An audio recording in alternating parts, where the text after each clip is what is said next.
The AU has refused to recognize Libya's NTC, and Judesa has called on the law enforcement agencies to work harder at cracking down on bogus doctors operating throughout the country. Ambusisewa Khadebe with the latest news update. The African Union has refused to recognize Libya's National Transitional Council, NTC.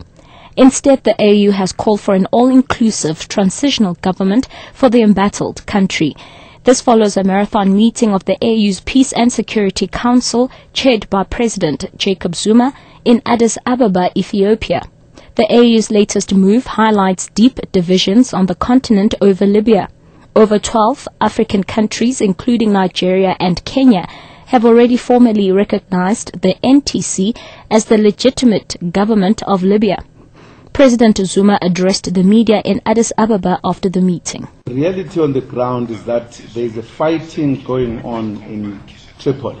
We are saying the situation at the moment is that the forces of the NTC have come as far as Libya, which indicates the tilting of the scale. And they've claimed that they have captured the city. But the fighting is still going on. People are still dying. And we are taking our position informed by that reality.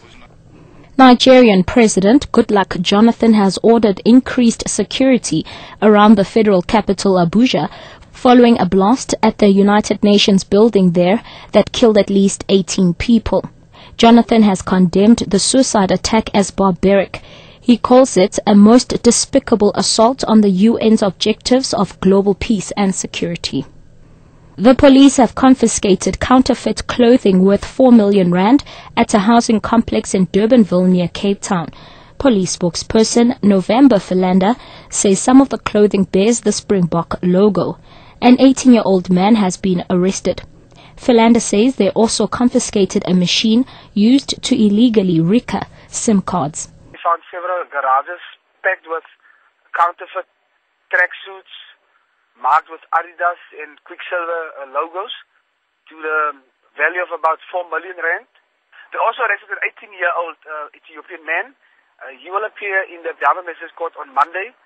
And lastly, the Junior Doctors Association of South Africa, Judesa, has called on the law enforcement agencies to work harder at cracking down on bogus doctors operating throughout the country.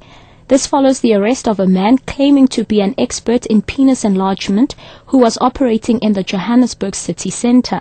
Judesa chairman Tende Makofane says it's distressing that many more bogus doctors are still operating in many parts of the country.